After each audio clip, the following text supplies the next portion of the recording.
ये छोटे कारोबार हालिया महंगाई की ज़द में है। किसी की यहाँ पर दूध दही की दुकान है, कोई दाल लोबिया चावल यहाँ पर बेच रहा है, किसी की नानबई की दुकान है। और ये तमाम छोटे कारोबार एक या दो दुकानों पर मुश्तमिल होते हैं, जहाँ पर 2 से 4 लाइट्स हैं और एक पंखा लगा होता है। लेकिन बिजली गैस के बिल और जो दीगर मसनूआत हैं वो महंगा होने से इन छोटे कारोबारियों की जो अखराजात हैं वो इनके आमदन से बढ़ गए हैं।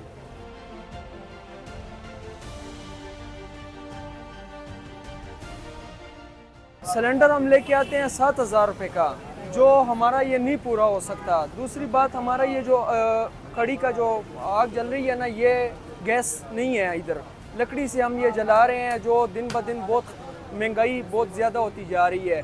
तो उसके अलावा मज़दूर का ख़र्चा भी हमारे साथ पूरा नहीं हो रहा है, क्योंकि जिस गाड़ी वाले के हम कहते हैं कि ये सामान हमारा ले आए, तो वो कहते हैं कि पेट्रोल महंगा है, फलाना डिंगरा, तो हम कहाँ से ये पूरा करें। एलपीजी का सिलेंडर इस्तेमाल करता हूँ, ये पड़ा हुआ है नीचे।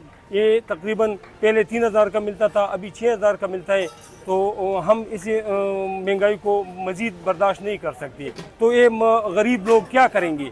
हम एक कारोबार छोड़ने के लिए तैयार हैं। अभी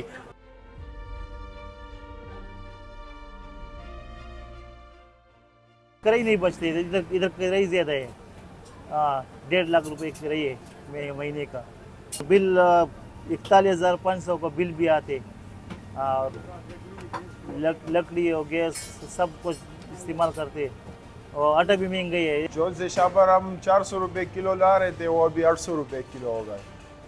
बहुत ज़्यादा इंतहाई महंगाई हो गई। सब लोग परेशान हैं, सारे दुकानदार कि क्या करें। हम लोग बेरोज़गार हो गए, बहुत ज़्यादा लोग, दुकानें लोगों ने छोड़ दिया।